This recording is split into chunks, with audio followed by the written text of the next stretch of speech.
خیلیا بودن ارمنی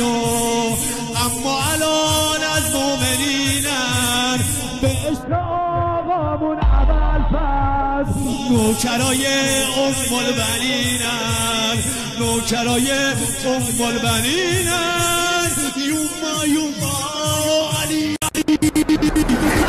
خان مدینه دلربای سکینه آخه ام ببنینه یا ام البنین دوم و قور و متینه ماه روی زمینه آخه ام ببنین خیلیا بودن ارمنی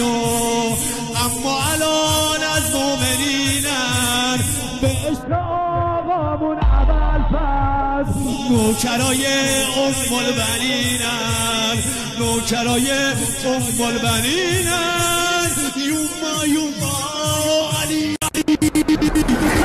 خان مدینه دلربای سکینه آخه ام ببنینه یا ام البنین دوم و قور و متینه ماه روی زمینه آخه ام